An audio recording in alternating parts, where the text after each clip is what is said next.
Oh, you're not fun. We're losing it. It's gonna be. Oh, there's one left. There's one. Oh. Maybe a little too much boost. Yeah. The path lighting at night, we want that to sort of like be really cool effect and flicker on and that kind of stuff. But the rides are starting to really come together. These are the sort of like polish elements that we're working on. Yeah, man, that worked.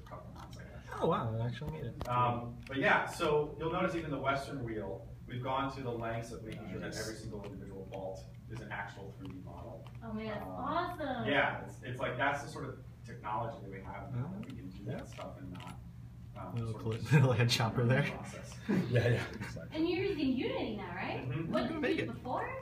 So, or what was the and nice braking on the end there. Just need 2 seconds. Oh, you got the whole park already. I created a small park, just for fun. It's just gonna sit up. It's fine. Just have to sit it. We can talk while I sit. So the park here is not 100% complete. On the contrary, it's just to kind of give us feel to it instead of just an empty sandbox, to give some idea. But eventually, of course, there's going to be restaurants and all of that. So this is just kind of a first little glance at the possibilities. It's a nice little launch coaster. Yeah, it's a hyper, but we give you kind of the freedom. So rather than hit a chain or something like that, you can hit boosters right in the front, so you can just kind of have fun with it. Yeah, the first coaster I built had the little boosters on the helix. Yeah, absolutely. It all went to not very good, I'm saying. This is in the shot. Let us know when we do it. The art is all 4K, right? So it's all super high definition, and it looks great. You may have noticed that even on some of our rides, we're really making sure we pay attention to detail, right? So like you have this extra detail where, the power cables, right? And the staff member with the control box, just the bolts on all the different supports and stuff, right? Because we want these rides to feel like they exist in real life, right? We want the player to feel like what they're doing is meaningful, and that the game is reacting to what they're doing, and that they're making choices that affect the peeps, and that they're in this sort of world of Roller Coaster Tycoon. So if Andy starts building here on the right, or straight ahead, you'll notice the terrain deformation. We didn't show any of this on the floor, but you can do it here. So the terrain actually deforms, right? Just without any sort of grid. It's pretty cool. We can do that because, like I just said, the grid's been removed from the game. You can go up and down. You can build mountains. You can fill the terrain with water. It doesn't, there are really no sort of limits to that. You can also build paths, right? So the path system, again, no grid. Kim mentioned earlier that there is an on-demand grid if you want to really make sure that everything sort of is straight and perfect, but at the same time, for our more hardcore fans, we want them to have the ability to really edit the park as they want, and to whatever sort of degrees or anything they want to. Will they be able to go underground, the paths? To go around? Like underground? Underground. We're working on tech for that, so as soon as we sort of have some announcements on that, we'll mention it. But in this demo, no. Yeah, that's fine. That's figures. It's a good question, but yeah, Roller Coaster Tycoon 3, you can go underwater, you can go underground. Absolutely, yeah, we know. So all the rides, right? There's over 30 different kinds of flat rides, which is certainly a lot, right? Of course, Roller Coaster Tycoon 3 Platinum has 2 expansion packs behind it full of rides, and I'm not concerned we will get there.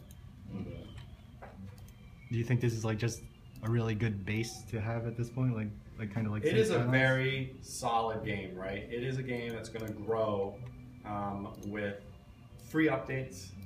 It's going to grow with DLC, and it's going to grow with expansion packs, right? We want to make sure that we are absolutely giving the fans what they want and need, and that they're getting the value for the game. But our critical focus right now is making sure that we have a really, really solid engine. The game is, next generation, that it looks good, it has a bunch of content in it, and that it's got a nice sort of track forward for the future, because we've got a bunch of really cool ideas that even the fans haven't thought of yet. So that kind of stuff will happen with time. He's showing you how the rides can take on attributes as you play, because we noticed a bunch of players would play the old games and spend a lot of time theming their different sections of the park, but the peeps never really rewarded you for that because they weren't 100% aware that that's what was happening. And now they are. So if you place a bunch of Western scenery next to a ride, you'll attract Western liking peeps to that area, and they'll start to wear the hats and all that kind of stuff. So it's cool because it'll become more dynamic as you play. The game will sort of shift as you play around.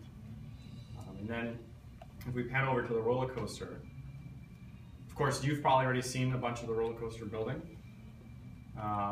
So I won't get into it too much. I think it'll just be more fun for you to play and ask questions.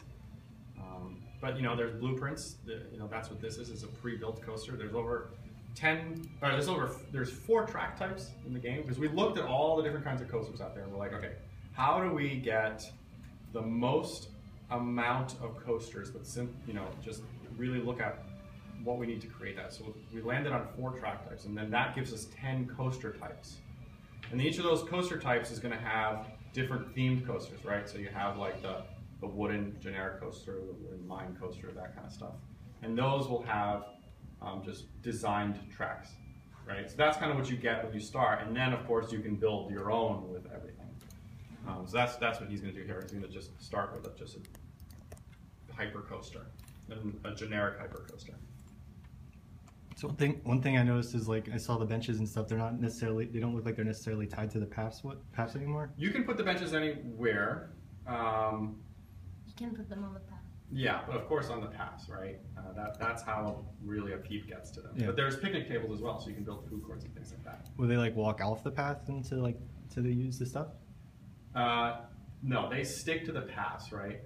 So when you build like a food court, it's an area on paths and things like that. Yeah, and there's different widths of paths. Oh, okay. Right now you're only seeing one because it's easier to show everything like this, but there'll be different widths. So that's how you'll have more space to do that kind of stuff. So you'll be able to build like a big plaza. Yeah.